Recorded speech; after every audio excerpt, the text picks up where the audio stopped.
Assalamualaikum warahmatullahi wabarakatuh. Berjumpa lagi Sobat Belajar. Salam sehat. Yuk belajar tematik dengan Pak Mahfud semakin asik. Pada kesempatan kali ini kita akan melanjutkan pembelajaran pada kelas 5 tema 1 subtema 1 pembelajaran yang keempat. Dan pembelajaran keempat ini muatan pelajarannya adalah yang pertama IPS, yang kedua adalah Bahasa Indonesia, yang ketiga adalah PPKN. Tujuan pembelajarannya, Sobat Belajar bisa dibaca sendiri di layar.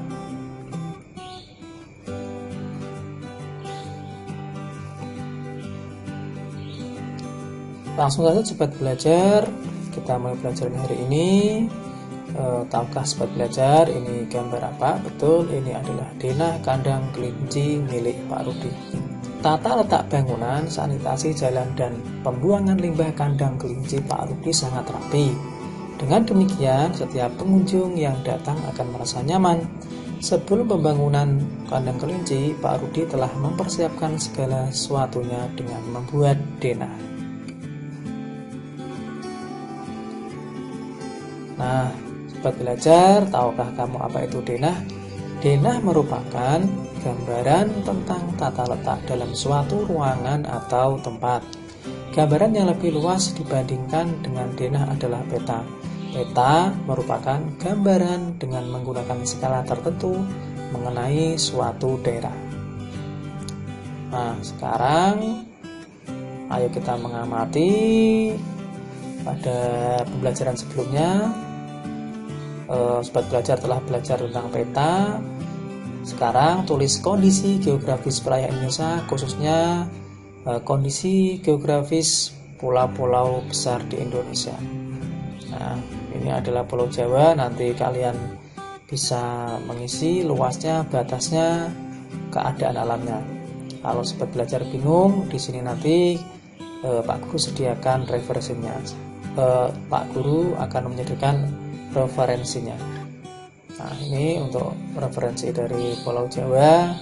Nanti Sobat Belajar bisa dibaca sendiri, terus diisi pada kolom tadi ya. Nanti bisa di pause dulu jika ingin membaca referensi ini. Kemudian untuk pulau yang kedua yaitu Pulau Sumatera. Isiannya sama, luasnya, batasnya, keadaan alamnya, nama gunung, nama dataran rendah, dan sebagainya. Nanti bisa dicari di referensinya sebagai berikut. Nanti dibaca sendiri, di pause itu ya, untuk bisa dibaca atau di screenshot boleh. Kemudian pulau yang ketiga adalah Pulau Kalimantan ya. Isiannya sama, di buku siswa sudah ada itu ya. Kemudian referensinya sebagai berikut. Nanti dibaca sendiri. Kemudian untuk pulau yang berikutnya adalah Pulau Sulawesi. Kemudian referensi bacaannya sebagai berikut. Yang selanjutnya adalah Pulau Papua.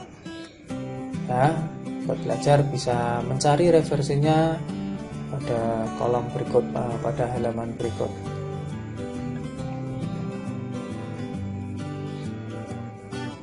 Kemudian yang terakhir ada Pulau Nusa Tenggara dan Bali ya. Sama isiannya, referensinya sebagai berikut.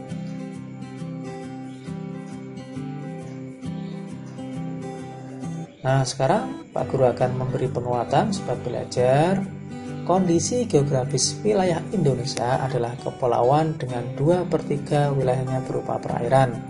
Tentang alam Indonesia sangat lengkap dan bervariasi mulai dari pantai, dataran rendah, lembah, padang rumput, rawa, sungai, hutan, dataran tinggi, bukit dan perbukitan, serta gunung dan pegunungan. Di Indonesia juga banyak terdapat gunung berapi, danau, sungai, baik sungai besar maupun kecil. Sungai panjang ataupun pendek antara pulau yang satu dengan pulau yang lainnya memiliki karakteristik kondisi geografis yang berbeda-beda. Demikian pula dengan hasil alamnya. Nah, kemudian ayo kita membaca ya sobat belajar dengan teks bacaan gotong royong modal dasar pembangunan. Gotong royong merupakan modal dasar bagi terciptanya suasana kemasyarakatan yang harmonis.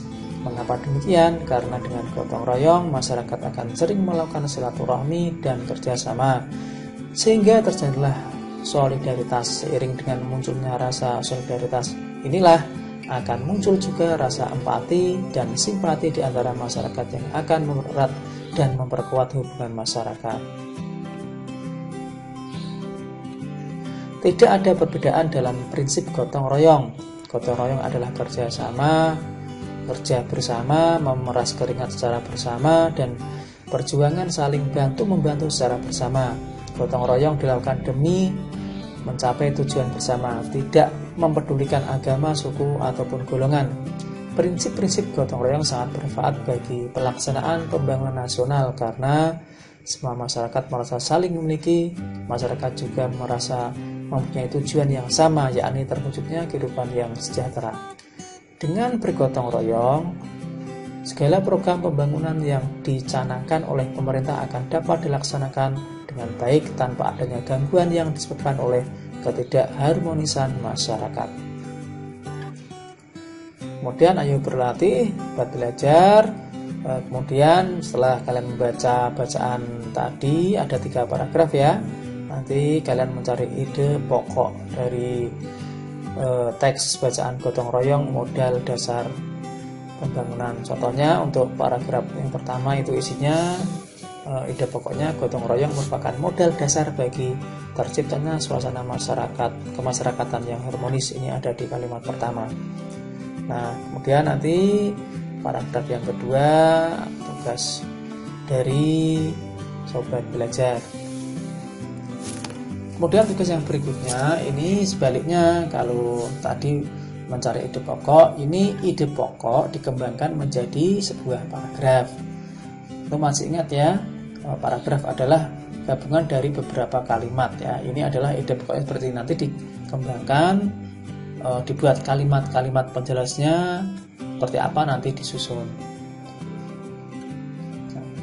Kemudian ini yang kedua, kebebasan meluk agama atau kepercayaan adalah hak setiap warga negara. Ini ide pokoknya nanti dikembangkan menjadi sebuah paragraf. Demikian sobat belajar, pembelajaran dari saya semoga bermanfaat. Tetap semangat. Terima kasih, saya akhiri. Assalamualaikum warahmatullahi wabarakatuh.